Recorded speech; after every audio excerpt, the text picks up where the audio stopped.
अस्सलामुअलैकुम नाज़रीन, एक नई वीडियो में खुश आमदीद। आज की वीडियो में बहुत ही आसान और सादा सी आपके साथ ब्रेड स्नैक्स की रेसिपी शेयर करूंगी। अक्सर ऐसा होता है कि ब्रेड के स्लाइस जो होते हैं वो बच जाते हैं, बच्चे इस ब्रेड के स्लाइस आधा खाते हैं, बाकी जो होता है वो उनका बच जाता है, जिसको हम ऐसे ही वेस्ट कर देते हैं। तो आप ब्रेड के स्लाइसेस को वेस्ट ना करें, उसके साथ बहुत ही आसान और सादा सी ब्रेड स्नैक्स की रेसिपी हम रेडी कर सकते हैं। कैसे करेंगे आइए जानते हैं, और ट्रस्ट में ये बहुत ज़्यादा टेस्टी बनते हैं। तो इसको बनाने के लिए सबसे पहले मैंने लिए हैं ब्रेड के 4 अदद स्लाइस लिए हैं और उनको पानी में हल्का सा हम भिगो लेंगे। बहुत ज़्यादा पानी में बिल्कुल नहीं भिगोना, बहुत हल्का सा बस पानी लगाएंगे और जितना भी अगर एक्स्ट्रा पानी होगा उसको हम निकाल देंगे।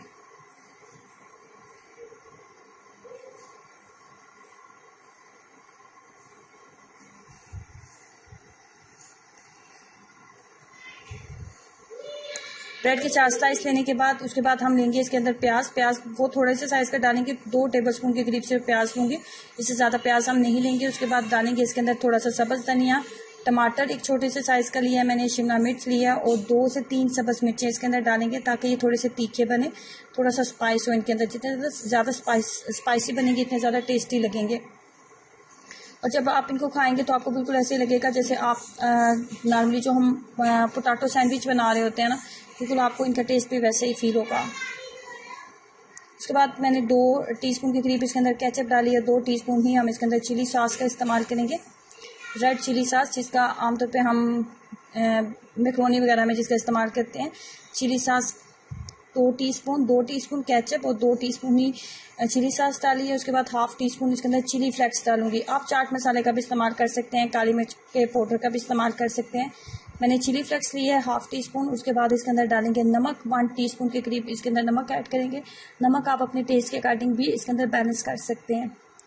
इसको थोड़ा क्रिस्पी बनाने के लिए इसके अंदर हम ऐड करेंगे चावल का आटा। चावल का आटा तकरीबन मैं इसके अंदर 3 टीस्पून के करीब इस्तेमाल करूँगी।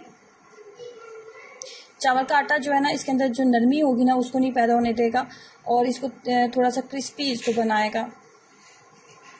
3 टीस्पून के करीब मैंने चावल का आटा डाला है। और अगर आपको लगे कि ये थोड़ा सा पतला हो गया, वैसे पतला तो नहीं होता, अगर आपको लगता है कि ब्रेड ज़्यादा गीली होगी थी और ये थोड़ा सा पतला हो गया, तो आप इसके अंदर ब्रेड का स्लाइस को भी, एक ब्रेड के मज़ीद स्लाइस को बढ़ा सकते हैं। या फिर आप ऐसा करेंगे कि आप इसके अंदर थोड़ा सा आटा डाल लेंगे। आटा नॉर्मली जो हम रोटी बनाने के लिए आटे का इस्तेमाल करते हैं उसी आटे का आप इस्तेमाल कर सकते हैं। उसकी मिकदार सिर्फ मैंने 2 टीस्पून डाली है।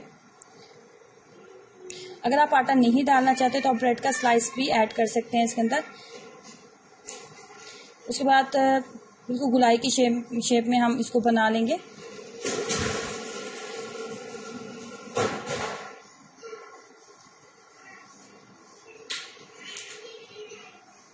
ये बहुत जल्दी कुक हो जाते हैं क्योंकि इसमें ऐसी कोई चीज़ नहीं, इसको कुक होने के लिए बहुत ज़्यादा टाइम चाहिए। बहुत कम टाइम में ये बहुत अच्छे से कुक हो जाएंगे। उसके बाद जैसे ही इसके ऊपर एक गोल्डन सा कलर आएगा तो हम इसको निकालते जाएंगे। झटपट तैयार होने वाले बहुत ही मज़ेदार ब्रेड स्नैक्स रेसिपी है। और घर में जो ब्रेड के स्लाइस बच जाते हैं उनका एक बेहतरीन जो है, हम इसको इस तरीके से उनको यूज़ में ला सकते हैं और बेहतरीन तरीके से जो है मज़ेदार झटपट जो है हम इस तरीके से स्नैक्स भी रेडी कर सकते हैं।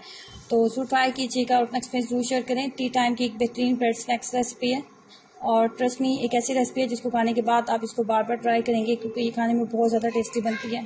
सो ट्राई करें और अपना एक्सपीरियंस ज़रूर शेयर कीजिएगा। वीडियो को लाइक करना और चैनल को सब्सक्राइब करना मत भूलें। अल्लाह हाफिज़।